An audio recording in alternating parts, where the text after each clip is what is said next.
Thank you, Dr. Unju, not just for beginning this evening's proceedings, but also for acknowledging the stellar accomplishments of Dr. Gordon. A year after acquiring a PhD to publish a book is not an easy feat at all. And one of this magnitude, this significance, it certainly deserves some sort of round of applause, even though we are right here amongst each other. Truly inspiring. And to be in a room with this many academics will intimidate most. But I do want to take the opportunity to say this morning that when I mentioned the existence of the book, not just the launch, but the existence, the contents that will be explored to the wider Caribbean and the world on in our morning show today, the response, even from our online viewers who are not necessarily academics, but understand the value of trade and culture separately, and now hopefully because of this book together, we're very much intrigued, very interested, and very much looking forward to what this could bring forth. So again, I will not prolong that process any further, but move to our next speaker, as now we will actually get some book reviews and testimonies. Now, this is particularly important because whether or not you are able to get your hands on the book just yet, getting a little precursor, a little prelude of what it may entail is always a good idea. And so to do that this afternoon, we will be hearing from Dr. Anthony Peter Gonzales, giving us an academic book review, which actually, thanks to technology, is going to be done virtually. We'd like you to, in the room, draw your attention to the screen. And to those of you joining on Zoom, you should be able to see as well the words of Dr. Anthony Peter Gonzales.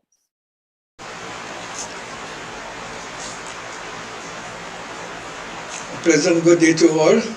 Let me first of all thank Dr. Gordon for inviting me to comment on this book. I think certainly that Dr. Gordon deserves some credit for trying to bring to our attention the importance of this subject. First of all, I would like to say that this work seems to me to represent a pioneering effort in trying to look at live music from the point of view of international trade. We have not really done much of that in the past, and as such, you would find that international trade in a service like live music has always been looked at as a cultural affair which is not easily subjected to the rigors of trade. I think what Dr. Gordon tries to do is to establish that live music can be studied as any other service or as any other commodity in trade. Now, she first of all attempts to do this by looking at the importance of live music to the economies of the various countries, in particular the United Kingdom and some other countries. There you would see, for instance, that live music contributes significantly to employment and to income, and that most countries that promote live music tend to do that by facilitating trade and having festivals that encourage some kind of development of the industry. She then goes from there to look at the importance of examining live music from a trade angle, and essentially from what is called the 4 modes of trade, that is according to the WTO classification of trade. Now, there is essentially cross-border trade, which is the first one, and that has to do with online trading. Then you have trade by consumption, which is that people moving abroad, for instance, consumers of the service, they move like tourists or concert goers to consume the service. And then you have investment, which is the third mode, which tries to, or which rather allows a company to establish itself in a foreign company and to promote, let's say, live music there. And as such, that company is able to exploit the possibilities in that market by having a commercial presence there. And finally, the last one, the fourth one, is movement of labor, which is essentially the movement of the musicians themselves to the particular market on that particular day or on that particular event. They move in order to try to sell their particular service. Now these 4 modes she points out have been explored, and invariably you find that, for instance, the one that is most common is the 4th one, which is the movement of the musicians. She looks at this in terms of what has transpired in the region after the Economic Partnership Agreement, where these 4 modes were looked at, but essentially you find that cross-border trade, for example, online trade has not been allowed, and you also have restrictions in the area of commercial investment, that is mode 3. You find that even though it is not totally restricted, it's very difficult for that to be operational, because it doesn't allow for a number of items to really take place that makes it possible. So that you have basically the mode 2 and mode 4, where you try to discover what has been the trade in services in this region. We know, for example, in mode 2, for example, where people move from one country to another as tourists, they go to various festivals and so on, and trade takes place. We know also too that live bands move from one country to another in order to sell their service, and in that way trade takes place in that region. I think one of the biggest observations that I had here was that on mode 3 she felt that more could have been done in the trade agreement to allow ancillary services. That is to say, you have people who support the musicians being allowed to move in a particular way, or even, for example,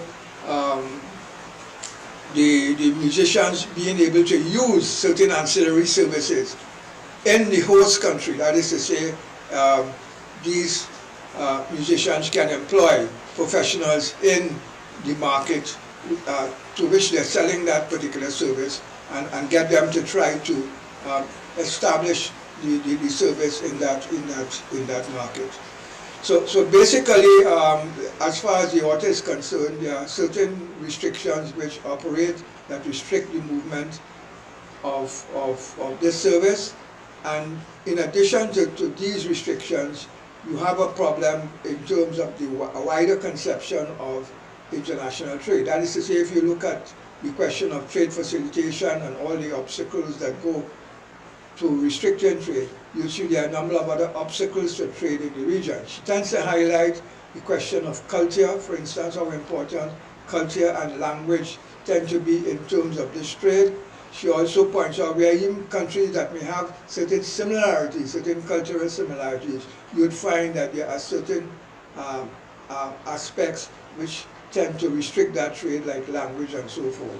She looks at geographical proximity, also the question of legal coordination and harmonization, that is to say the extent to which laws varies, copyright laws varies, and things like that, which tend to affect the movement of the service.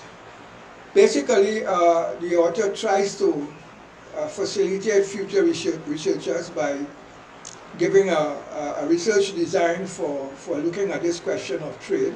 She offers a kind of empirical model to study that trade, essentially based on the Linda model, where she introduces certain factors that determine trade and shows how it could be designed and data could be employed in order to try to study what factors tend to influence that trade. But probably one of the most important contributions that the book entails is the question of how can one go beyond trade facilitation and use the South Korean model of what is called a K-pop strategy in order to try to promote this trade. She looks essentially at how South Korea penetrated certain markets in Asia, in particular the Japanese market, by employing this approach. It is an approach which tends to emphasize the importance of the artists learning languages, as well as the importance of focusing on themes of interest to the market in that particular country, which is to say that if the market is interested in sustainable development, and she even ventures into pointing out where certain political issues, certain foreign policy issues as well might be of interest, and the artist must be in a way be appraised of the importance of focusing on these themes which could appeal to that particular market. She also talks about employing the diasporas in those countries, which could be used as a channel to facilitate that trade, and she points out where South Korea has successfully done this. It's a very interesting perspective. I'm not sure exactly how well it will work in our part of the world, or even our relations with North America and Europe. But it's interesting to study it further and to see to what extent it might be useful. There are very interesting aspects to this, and I am not able to really, I don't have the time to really go into full depth to really explain it. But I think that there is something to say with respect to employing that approach, or at least elements of that approach, towards trying to get around the barriers, as I say, culture, language, etc. One interesting aspect I found was the question of race and ethnicity. She pointed out, for instance, how that could be, especially, for example, in our relations with certain northern countries. She looks at certain European countries where race has been very important, and it's very difficult to penetrate the market without taking that into account. I think essentially it involves having that awareness that race is important and trying to see how one could circumvent it. I think there's some interesting recommendations to that effect. So the book, as I said, it goes just beyond a simple question of studying trade from by looking at, let's say, the factors that are important in a Linda model to a broader perspective as to how one could take into account the wider factors that tend to bear on this trade. Now, obviously, the author is aware of the fact that there's a lot that has to be done in order to try to promote trade in this particular service. She has gone through the region and looked at various countries. She has studied in particular Guadeloupe and Martinique and Trinidad and Tobago, where she examined the particular nature of the relationship between them and how trade in live music is affected in these markets. And she tries to draw a lot of references from them, which are very, very, very useful. So that one would find that there's a lot of empirical observations made based on her work, which come into explaining how she's arrived at some of her recommendations. I would say certainly that this book is a must reading for all of those in the field, and it is certainly recommended not just for academics, but for researchers, those involved in marketing of the service, those involved in promotion, who are interested in promoting trade in this particular area. It gives essentially a framework as well as some very concrete ideas as to how that could be done, and will be very appealing for a wide range of constituents. I would say that the number of people in various fields that would find this book very interesting, and certainly I would advise that most of them should try to take a look at it. As I mentioned earlier, it is indeed a path-breaking piece of work in terms of trying to subject a cultural service like live music to the rigors of international trade. And in that regard, I think she has been relatively successful, and I would certainly like to recommend that to most of those involved in that particular field. Thank you very much.